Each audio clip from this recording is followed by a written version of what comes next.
여호와께서 모세와 아론에게 말씀하여 이르시되 이스라엘 자손에게 말하여 이르라.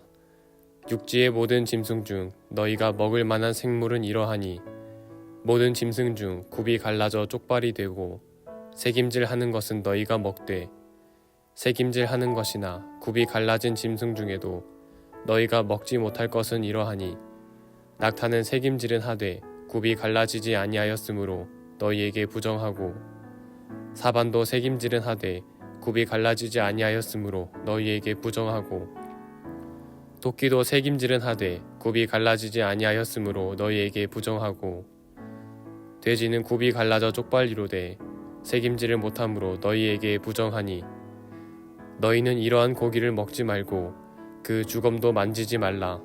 이것들은 너희에게 부정하니라.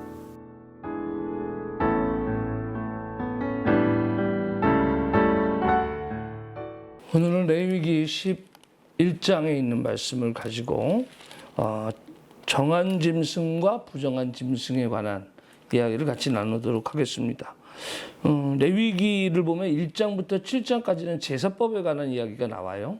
그리고 11장부터 15장까지는 정결법에 대한 이야기가 나옵니다. 그러니까 1장부터 7장까지는 종교의식에 대한 것이 나온다면 11장부터 15장까지는 생활의식에 대한 이야기가 나온다, 이렇게 볼 수가 있습니다.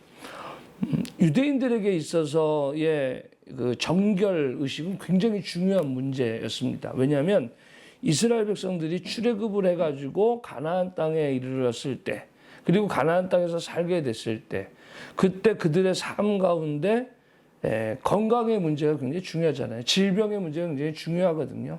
특별히 많은 사람들이 무리를 지어서 이동할 때 가장 중요한 게 전염병이에요. 전염병에 누가 걸렸다 그러면 그 조직이나 그 사회는 완전히 무너지는 거거든요. 우리가 코로나를 한번 경험해 봤잖아요.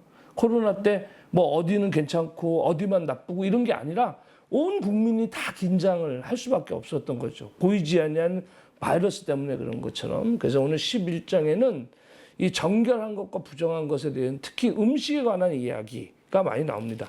짐승 중에서 어떤 짐승은 정한 것이고 어떤 짐승은 부정한 것이다.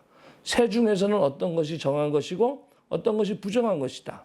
물고기 중에서는 어떤 것이 정한 것이고 어떤 것이 부정한 것이다. 곤충 중에는 어떤 것이 정한 것이고 어떤 것이 부정한 것이다. 이런 구분들이 있단 말이에요.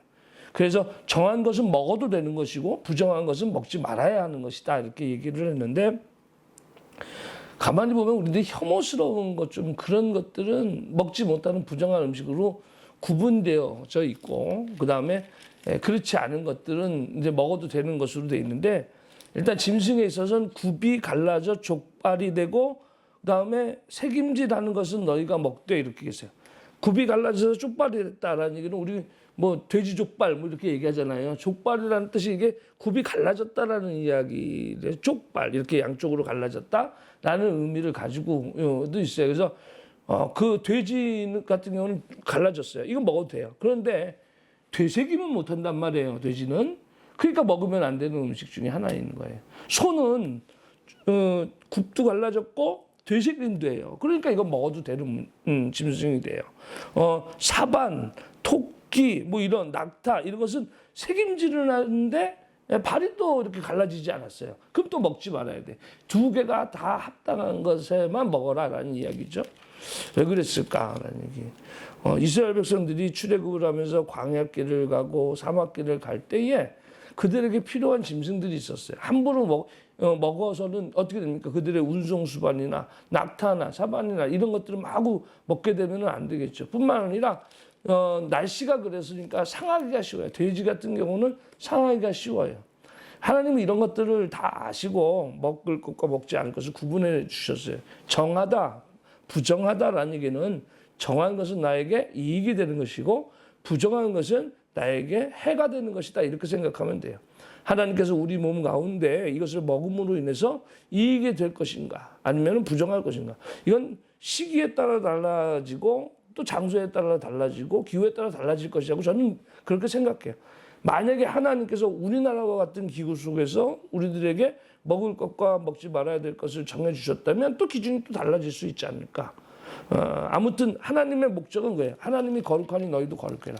거룩하다라는 이야기는 온전히 하나님 앞에 건강한 모습, 그리고 그런 육체, 이런 것들을 유지하는 것이 중요하다, 저는 그렇게 봅니다. 우리가 아무리 신앙적으로 거룩하게 산다고 막 그러는데 몸이 아파. 그리고 질병에 걸려요. 그리고 외부로부터 노출이 돼. 이런 것들이 있으면 결국 우리는 하나님 앞에 온전히 설 수가 없어요. 다른 사람 앞에 설 수가 없어요. 그러니까 그런 것들을 통해서 하나님은 정한 것과 부정한 것을 정하셔서 우리들이 정함 속에 살게 하시는 그런 하나님의 의도가 있다. 우리는 성경을 통해서 그것을 배울 줄 아는 지혜가 있어야 돼요. 오늘 본문 말씀 레위기 11장 44절에 보면 나는 여호와 너희의 하나님이라. 내가 거룩하니 너희도 몸을 구별하여 거룩하게 하고 땅의 기는 길 짐승으로 말미암아 스스로 더럽히지 말라라는 이야기. 거기 뭐 결국은 몸의 문제가 우리들에게 주어지는 거룩성의 범위에 들어간다, 이렇게 볼 수 있습니다. 여러분들 건강하게 지내세요. 건강하는 것이 바로 우리가 정함 속에 있는 것이고 또 거룩한 우리의 삶을 하나님 앞에 보여드리는 것이라 저는 믿습니다. 그래서 건강을 유지하는 것, 하나님 내 건강해서 건강한 육체를 가지고 생활하게 하여 주시옵소서. 그래서 우리 삶 가운데 몸에 좋은 거, 건강한 것을 우리가 섭취하는 우리들의 모습이 되게 하시고, 부정한 것, 그런 것들을 우리가 섭취하고, 뭐 몸에 좋다 그러면 다 그러는데 그런 것들이 오히려 우리의 몸을 해할 수 있어요. 그러니까 그런 것들의 음식에 대해서도 우리가 가릴 줄 아는 지혜가 있는 그런 우리들의 모습이 되었으면 좋겠어요. 오늘 6월의 마지막 날입니다. 오늘 마지막 날 또 승리하시길 바라고, 내일은 또 7월 첫째 날 월삭이에요. 월삭은 우리가 하나님의 성전에 모여서 함께 월삭 새벽 기도를 통해서 시작할 터인데, 여러분들의 삶 가운데 또 7월 한 달 하나님 이 더위 속에 우리를 지키시고 우리의 몸의 건강도 인도해 주시옵소서. 이렇게 내어 맡기고 승리하는 그런 여러분들 하루가 되기를 주님의 이름으로 축원합니다.